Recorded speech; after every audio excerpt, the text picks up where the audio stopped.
Ni customer, bali pa niya sa akin cash. Yan, 470 pesos.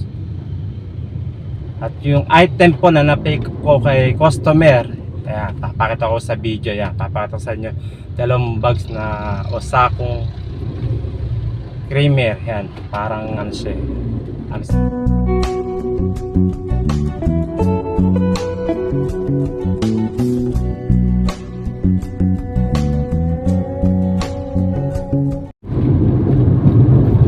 Okay, good morning po mga kaibigan, mga kasama.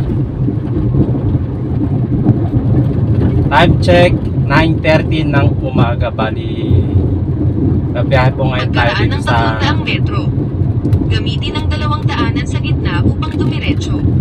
biyahe po tayo dito sa may Transportify. Yan. Medyo matagal-tagal na rin po hindi nakabiyahe rito kasi busy ako sa pagbabiyahe dito sa tracking na isa sa mga pinagkakita binabiyahean ko. Okay, bali naka-accept po tayo ng booking dito sa Transportify. Bali meron tayong 20 minutes bago makarating sa pick up area. At ang layo mga kaibigan, 7.2 km. Yan po mga kaibigan, yan ang first booking ko. Bali ang pick up dito sa may Quezon City at ang drop off dito sa may ano, sa may Makati. Sa Santolan flyover. Okay.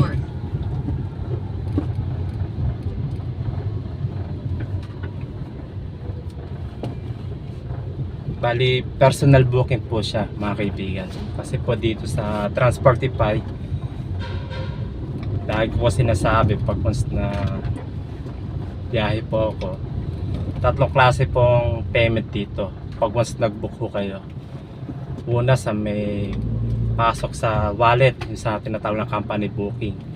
Pero yung dalawa, personal booking, yung papasok sa GCash mo, yung payment. At yung pangatlo yung ano, yung cash payment. Gamitin ang dalawang daanan sa kaliwa upang dumiretso sa Pituazon Underpass.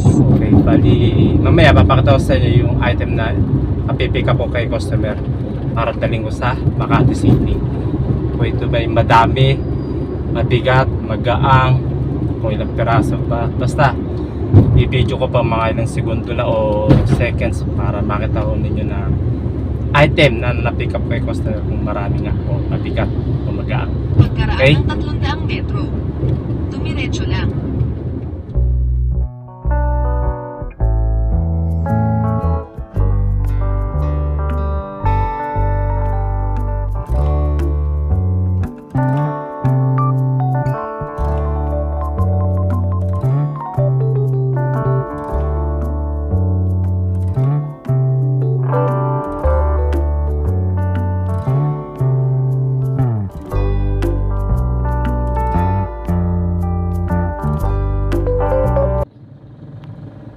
Dito ako pipick up kay customer dyan sa green na gate na yan. Di ko siya makontak di ko siya matawagan, kumbaga cannot be reached. Kaya lalapit na lang ako para kumatok and then para ma-pick up po yung item. Ito po yung item na na-pick up ko. Yan, sangkap po siya sa milk tea creamer yata yan, dalawang sako o dalawang bags. Okay, ito resibo niya. Yan po yung na-pick up po kay customer. Okay, good morning mga kasama, mga kaibigan. Bali na-pick up ko na yung item kay customer. Maliwa sa Fernando Po Jr. Avenue. Bali meron tayong 56 minutes bago tayo marating sa drop off location kay customer. At ang layo mga kaibigan, 18 km. Yan po, bali kulang isang oras o isang oras na rin mga kaibigan. Ang layo bago makarating kay customer sa drop off. Personal booking po siya, kaya ibabayad pa sa akin neto ni customer 470 pesos. Yun po ang babayad sa akin ni customer pag mas na kompleto o na-deliver ko na yung item sa kanya.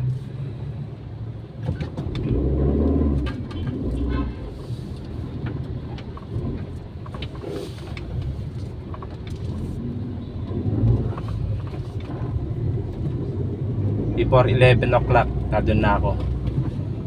ng umaga. Pagkaraan ng 1.4 kilometro. Kumanan sa 1 EDSA South.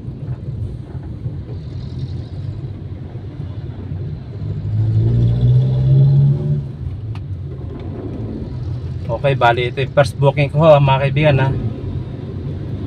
Yung payment sa akin ni customer, bali pa niya sa akin cash.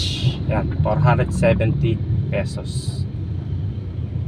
At yung item po na na-pay ko kay customer, ayan, papakita ko sa video yan. Papakita ko sa inyo dalawang bags na Osakong creamer. Yan, parang ano siya, ano sa sangkap siya ng ano na mga milk tea. Yan, yung po ang nakasulat dito sa ano eh.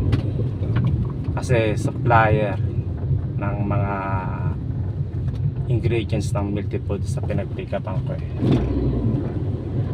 Okay. Inulit yung mga kaibigan, 470 pesos ang ibabayad sa akin ni customer pag na deliver ko na to, itong item na to. Okay? Mga kaibigan, mga kasama, tsaga-tsaga na po sa ating mga biyahe dito sa Transportify.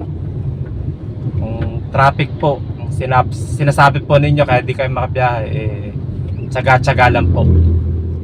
May kasabayan nga po tayo, kapag may tsaga, may nilaga. Katulad na ito, 470 babayad sa ni customer. Sabi natin traffic, eh kung di ko pinick up, di ako bumiyahe dito sa Transportify, magkakaroon ba ako ng pera ng 470? Yun ang tanong eh. Diba? Sabi, nagtsaga ako kahit traffic, may pera ako.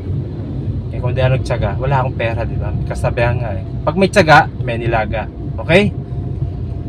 Mag-iingat po tayo lahat sa ating mga biyahe, mga kaibigan, mga kasama. Keep safe and keep on driving.